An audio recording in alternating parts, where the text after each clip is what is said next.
আপনি মোবাইলে যখন একটি ছবি বানান, কাউকে এআই দিয়ে ফ্যান্টাসির দুনিয়ায় কোনো কিছু দেখান, তখন কি বুঝতে পারেন এর জন্য অন্য প্রান্তে কতটুকু শক্তি খরচ হচ্ছে? যে কৃত্রিম বুদ্ধিমত্তা আমাদের দুনিয়া বদলে দিচ্ছে, তার খরচ টাকা কিংবা সময় না, বরং বিদ্যুৎ, পানি এবং প্রকৃতির দিক থেকেও অনেক বিশাল মূল্য দিতে হচ্ছে। সমস্যা হলো আমরা অনেকে জানিও না, বুঝিও না যে এই চমকপ্রদ প্রযুক্তি আমাদের পৃথিবীর বুকে কতটা ভার ফেলে দিচ্ছে। ধরুন আপনি টিকটকে একটি এআই ফিল্টার চালালেন, মজা করেই করলেন, কিন্তু সেই ফিল্টার চালাতে ভিডিও গেল 1000 মাইল দূরের সার্ভারে, যেখানে এআই প্রক্রিয়া চালিয়ে রিটার্ন হলো নতুন ভার্সন। কিন্তু সে মজা নিতে গিয়ে আপনি জানতেও পারলেন না সে সার্ভারে হয়তো কয়েক লিটার পানি বাষ্পে পরিণত হয়ে উবে গেছে। যখন একটি এআই ছবি বানানো হয়, সেটা হয়তো এক ক্লিকেই শেষ, কিন্তু সে ক্লিকের পিছনে কাজ করে হাজার হাজার কিলোমিটার দূরের বিশাল সেই ডেটা সেন্টার, যেখানে গুনগুন করে চলে হাজার হাজার প্রসেসর।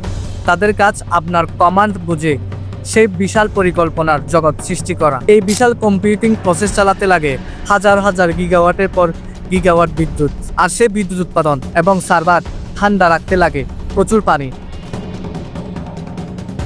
আপনি হয়তো জেনে অবাক হবেন, চ্যাট জিপিটি এর মতো একটি বড় মডেল চালাতে ঘন্টায় প্রায় 1287 মেগাওয়াট বিদ্যুৎ লাগে, যা দিয়ে বাংলাদেশের 40,000 গ্রামীণ পরিবার একদিন চলতে পারবে। পৃথিবীর 75 ভাগ পানি হলেও তার সামান্য সুপেয় পানি, সেটারও বেশিরভাগ বরফে বন্দী। সহজ কথায়, পৃথিবীর মোট পানির মাত্র 0.5% পানি আমাদের ব্যবহারের যোগ্য। এদিকে বর্তমানে প্রায় 720 মিলিয়ন মানুষের বসবাস এমন জায়গায় যেখানে পানির চরম সংকট। এআই প্রযুক্তির চরম বিস্তার পানির সংকট আরও বাড়িয়ে দিচ্ছে।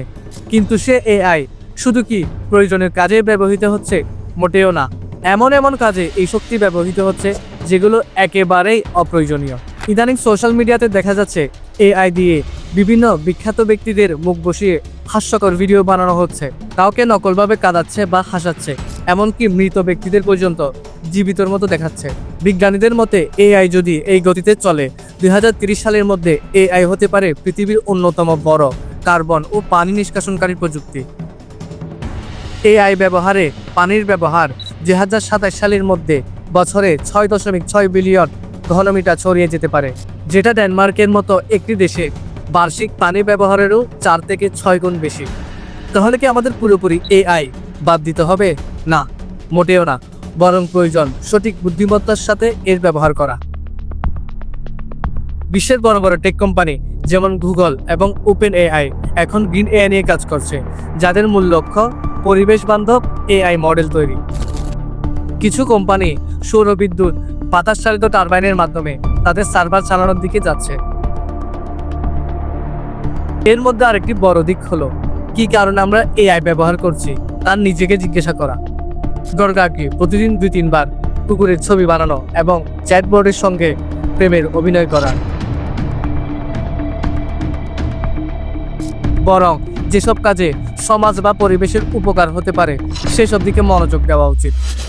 এআই দিয়ে কৃষকের জন্য আবহাওয়ার পূর্বাভাস দেওয়া, রাস্তার জ্যাম এড়ানোর জন্য ট্রাফিক ডেটা বিশ্লেষণ করা, কিংবা চিকিৎসকের হাতে দ্রুত রিপোর্ট পৌঁছে দেওয়ার মতো কাজে প্রযুক্তিকে ব্যবহার করাটাই হবে কার্যকরী ও বুদ্ধিমানের কাজ।